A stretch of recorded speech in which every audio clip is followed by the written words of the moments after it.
Hey guys, are you selling cornstalk bales? Are you baling cornstalk bales? Hey, Rod here at A Better Way to Farm. Thanks for tuning in today. We appreciate you taking part in our podcast, in our lives, in our videos that we do. And we have one goal in mind. That's to make you think and or make you ask questions. We're not here to pass judgment. We're not here to argue, but we are here to get you to think. Sheila and I took a trip today, just a short trip up the road here, and we saw someone who had a field full of cornstalk bales, and when we came back, they were hauling them in. And it really got me to think, and I've talked about this. You guys know my take on it. You know I'm not a fan of baling my corn stalks, and especially not selling them. If I'm baling them and using them for bedding and then taking them back to the field, totally cool, because that's a zero-sum game. We're putting the stuff back where it came from. But I want to talk specifically about some numbers. I was jazzed up enough that when I came home here, I started doing some figuring. And I'm going to tell you that my numbers come from the University of Nebraska at Lincoln. It's a study that was done a few years ago, back in '08, I think. And so I'm not positive, it's not like last year's work. But as I look through and find other things, this is the clearest, most concise one that I can find. And the numbers are pretty close. The thing that we get into here when we get to talking about the value of the corn stalks is that there are different people who talk about removal rates with grain. Based on several people that I've talked to, PhDs, people within the industry, I believe that we tend to overestimate the removal of nutrients with the grain. I think a lot of the time we think we're taking off way more than what we do. And I believe that it is hybrid specific, that different hybrids, different numbers within a seed corn company will remove different amounts of N, P, K, zinc, manganese, whatever it is. And so I want to be crystal clear on that. But in the study that they did, and I don't know what hybrid it was, but I believe on the average it's fairly symbolic and pretty accurate into what we're seeing. This work was done. It was published, like I said, at UNL. I appreciate the work that they do out there. But I want to talk about the uptakes and I want to talk about the removals. The first thing that I want to talk about is the fact that just to grow higher bushels, to grow more yield, it takes more nutrients. And you know that, but it isn't like a linear relationship. It isn't that if I grow 100 bushel corn to grow 200 bushel corn, I got to do twice as much. That's not how it works.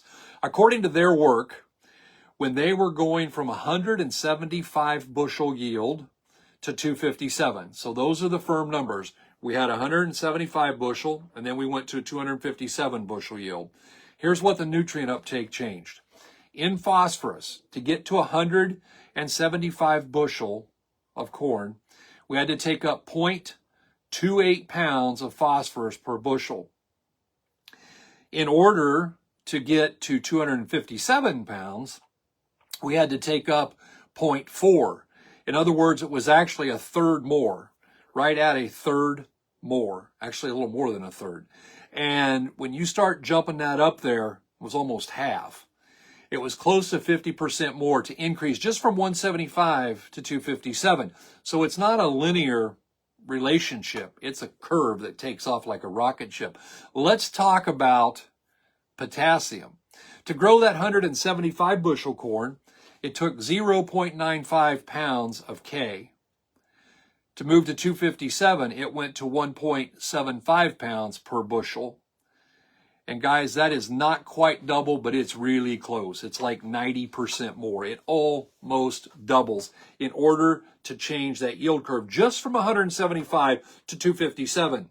All we're doing is adding 50% to the yield, but we're adding almost double on the K, and we're adding about 50% more on the phosphorus. Oh, funny story. The nitrogen, it took 1.1 pounds to grow a bushel of corn at 175, and it took 1.1 pounds to grow it at 257. That didn't get linear. It did go up, but it didn't get linear. As we start looking at the nutrient removal, though, that's also interesting work.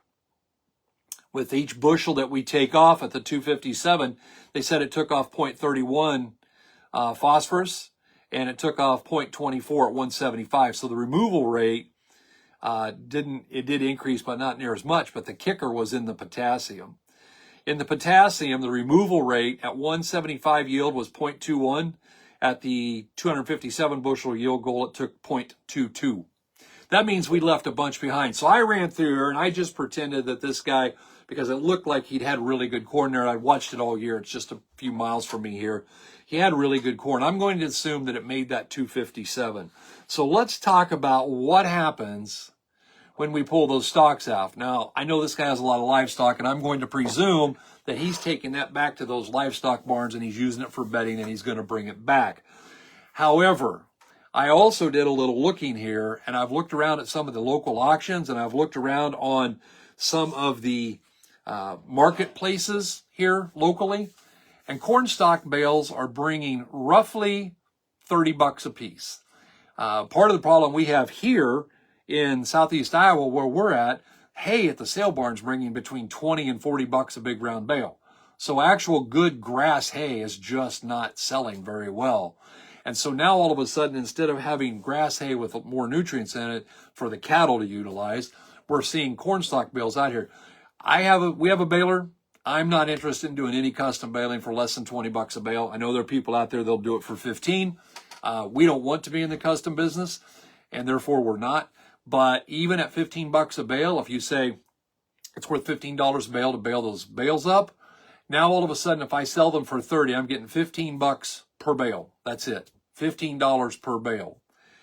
And I don't know what they're going to make per acre. I'm going to guess somewhere between 3 and 4 based on what I could see there. But let's talk dollars and cents, guys. The value, according to these numbers from UNL, okay, the value of those corn stalk bales just in potassium, assuming I figure potassium at 600 bucks a ton. So there'd be 326 pounds of actual K in there. About 393 pounds of K2O. You use a factor of 0.83 to get actual pounds of K. That's 326 pounds. Guys, at $600 a ton, that's 150 bucks an acre worth of potassium. Oh, by the way, if we figure the phosphorus at the current value of $1,000 a ton, even though we're only leaving behind about 25.7 pounds, it's worth, there's 200, I apologize. Yeah, there's 25.7 pounds out there. That's going to be worth somewhere in the neighborhood of $25. And as an added bonus in the nitrogen, how much nitrogen gets left behind? Well, that'd be the difference between the uptake of 1.1 and the removal of 0.65, which means every bushel of corn left behind 0.45 pounds of nitrogen on 257 bushel corn.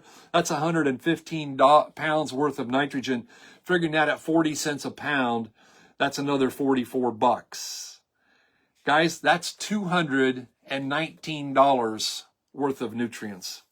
I had a guy reach out to me today. He came back and he was concerned his K levels weren't where they wanted to be, and I can appreciate that because we never want to see soil tests go down. He had been applying quite a bit of K, and I referred him back to one of the podcasts that we do with Dr. Mulvaney, where he literally talks about the fact that in some instances you apply more K, you end up with less available potassium.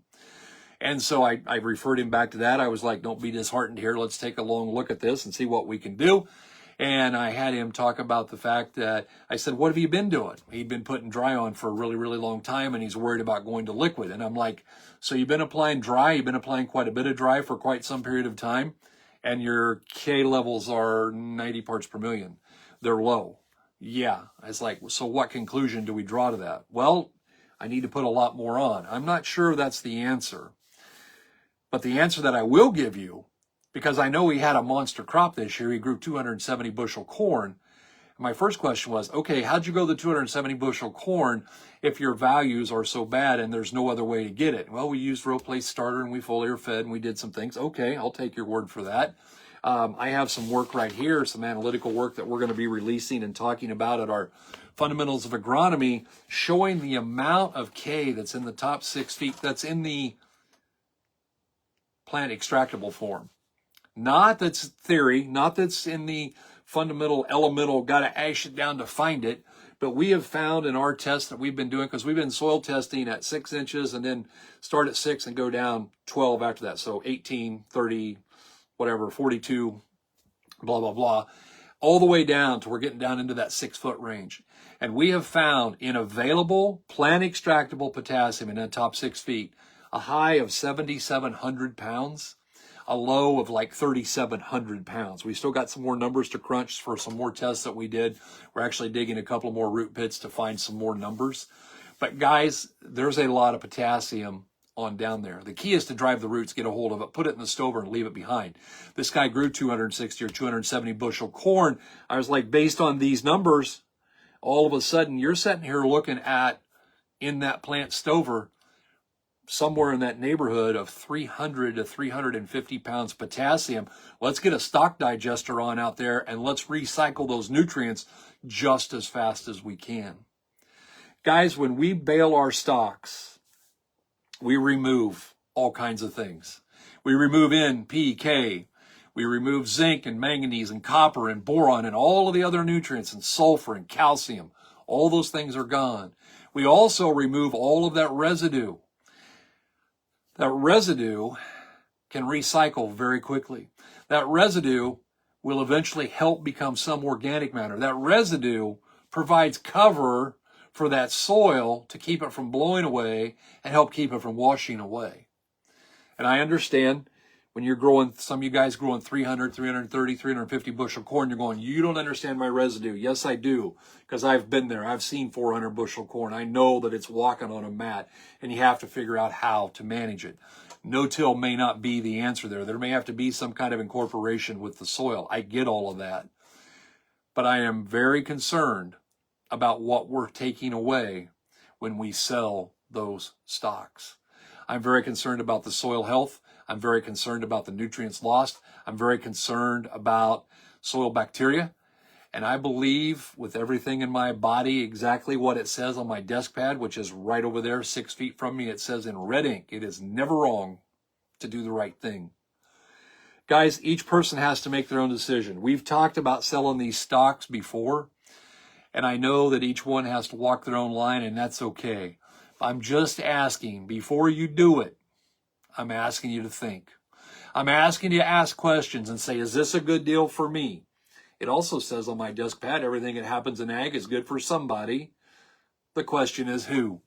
Our goal at A Better Way to Farm is to make sure that what happens is good for you. Because outside of that, everything else is insignificant. It doesn't matter about us. It doesn't matter about your retailer. It doesn't matter about the guy selling stocks. One of my favorite stories, one of my clients called up and they were asking me what my opinion of selling stock was. And I went through these numbers and they said, well, we've been selling our stocks to this guy. And they told him they weren't going to do it anymore. And the guy got really mad at him. And he was like, well, what am I supposed to do? I need those corn stalks. And they're like, well, that would not be our problem. We need this many dollars out of them. Well, I can't pay that for them. Why would you sell? I mean, guys, if you had a combine that was worth $500,000, I would really like to buy it. I need a new combine, and I'd like to buy that combine for $200,000. Are you going to sell it to me? No, you're going to think I'm crazy for even asking. So why then do we take our stocks that are worth $219 per acre and sell them for 50 or 60 or 80 bucks an acre, minus the baling, minus the net wrap, minus the wear and tear on the baler, 80 bucks an acre? Doesn't make a lot of sense to me. Guys, again, my goal is not to upset anyone. I'm not picking on anyone. It's just to get you to think. You know, we have no issues with the guys that are baling these and they're using them in a livestock operation. They're hauling manure back. And I just want you guys to consider respectfully that at 257 bushel corn, there's $219 worth of nutrients in there. And I think it might behoove us to hang on to those. In a year when nutrients are higher than a kite, when we're all being squeezed on margins trying to figure out what we're going to do, this might be the year to say, time out. I don't think I want to do that. As a added bonus, I just want to encourage you guys, we still believe firmly in soil testing. And we are definitely very biased in who we want to use. We love Midwest Labs. And I will be quite honest with you, we are not excited about a Malik 3 test at all. There are people that use it, and that's fantastic. Good for you. but we're going to use the Bray test on the P1 and P2 phosphorus to get those. We want to see an ammonium acetate on the K levels, and we're going to do some DTPA extraction to get those micronutrients, except for boron, which we're going to take out with sorbitol, which is a sugar extraction. Why? Because we want the most accurate results. Guys, we love what we do. We love talking to you. We've got people reaching out to us faster than ever before. Hey, by the way, it isn't long, man, like 5 weeks, and we're going to be at our first Fundamentals of Agronomy. We're super excited about those. If you'd be interested in picking up a whole bunch of information at one of the Fundamentals of Agronomy, just comment the word fundamentals right here in the comments on this, or text fundamentals to Karen at 641-919-5570, and someone from the team will be in touch. Guys, I hope you're having a blessed evening. I appreciate you tuning in. We thank you for finding us on the podcast or TikTok or Facebook or wherever it is that you get us. And if you find value in what we do, share us with a friend. Give us a rating. We would appreciate all of that. Thanks for your time. And as always, we hope you're having a better day.